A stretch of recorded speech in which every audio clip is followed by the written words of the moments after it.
வழுவூர் வழையாம்பட்டினம் பாலமுருகன் ஆலயத்தில் 42ஆம் ஆண்டு சித்ரா பௌர்ணமி மகோத்சவ உற்சவத்தை முன்னிட்டு நடைபெற்ற திருக்கல்யாண வைபவத்தை ஏராளமான பக்தர்கள் கண்டு தரிசனம் செய்தனர்.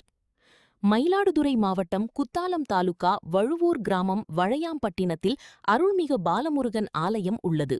இவ்வாலயத்தின் 42ஆம் ஆண்டு சித்ரா பௌர்ணமி மகோத்சவ பெருவிழா நடைபெற்று வருகிறது. கடந்த 22ஆம் தேதி முதல் யாகசாலை பூஜைகள் துவங்கி நடைபெற்று வரும் நிலையில் இன்று திருக்கல்யாண வைபவம் நடைபெற்றது.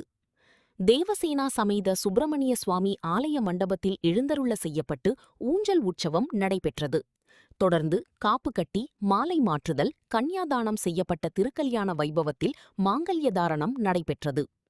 தொடர்ந்து மகா தீபாராதனை ஷோடச தீபாராதனை செய்யப்பட்டது. இதில் திரளான பக்தர்கள் பங்கேற்று சுவாமி தரிசனம் செய்தனர். விழாவில் பங்கேற்றவர்களுக்கு அன்னதானம் வழங்கப்பட்டது. விழாவின் சிகர நிகழ்வாக வருகின்ற 30 மே 1ஆம் தேதி சூர்ணோ உற்சவம் தீர்த்தவாரி நடைபெற்று வழுவூர் கீழவீதியில் இருந்து அழகு காவடிகள் பால்குடங்கள் வானவேடிக்கையுடன் தப்பாட்டம் கரகாட்டம் போன்ற கிராமிய கலை நிகழ்ச்சிகளுடன் வீரதீர போர்க்கலைகளுடன் காவடிகள் வீதியுலா நடைபெற உள்ளது குறிப்பிடத்தக்கது.